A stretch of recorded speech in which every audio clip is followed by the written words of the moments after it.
రీసెంట్గా వాట్సాప్లో ఒక జోక్ వచ్చిందండి. గ్రేట్ ఇండియన్ సేల్ అంటే ఏంటి అంటే, మనకు అవసరం ఉన్న ఐటమ్స్, లేని ఐటమ్స్ కొనుక్కోవడమే గ్రేట్ ఇండియన్ సేల్ అంట. నిజమే అనిపిస్తుంది. అలాంటి ఈ షాపింగ్ అడిక్షన్ ఉన్న వాళ్ళకైతే కంట్రోల్ చేసుకోవడం చాలా కష్టం. అన్ని దాంట్లో సేల్స్ అనమాట. అమెజాన్లో అయితే ఒక్కొక్కటి 2500 ఉన్న డ్రెస్సులు కూడా ఇప్పుడు 599కి పెట్టినారు. అజియోలో కూడా అంతే. చేత కాలేదు ఇంకా నాకు. అజియోలో ఈ డ్రెస్ చాలా రోజుల నుంచి చూస్తున్నాను అనమాట. నేను కొనుక్కోవద్దు అనుకున్నాను కానీ మా హస్బెండ్ కొనుక్కి తీసుకొచ్చారు. ఈ డ్రెస్ అయితే ఒరిజినల్గా 2000 ఎంతో చేంజ్ ఉండింది స్టార్టింగ్. ఇప్పుడైతే సేల్లో మొన్న రీసెంట్గా 795 పడింది నాకు with free shipping.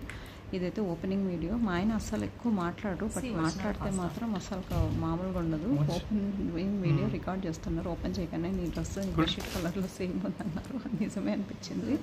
But original pick మీకు పోస్ట్ చేస్తాను చూడండి, అది బాగుంది. యా, మామూలుగా ఎవరన్నా డ్రెస్ ఎలా కొంటారు, డ్రెస్ కొని మ్యాచింగ్ సెట్ చేసుకుంటారు కదా, నేను రివర్స్ అనమాట. మ్యాచింగ్ ఇయర్ రింగ్స్ లేకుంటే ఏదైనా బీట్స్ ఉన్నట్టు దానికి చూసి డ్రెస్. ఇదైతే ఒక ఇది ఉన్నాను అనమాట. యూఎస్లో బీట్స్ కొనుక్కున్నాను, దాని పేర్లు నాకు తెలియదు. నేను నెక్స్ట్ మళ్ళీ రెడీ అయినప్పుడు పోస్ట్ చేస్తాను చూడండి. Hope you like this video. నా లాంటి పిక్చర్లంతా ఎక్కువ షాపింగ్ చేయదండోయ్.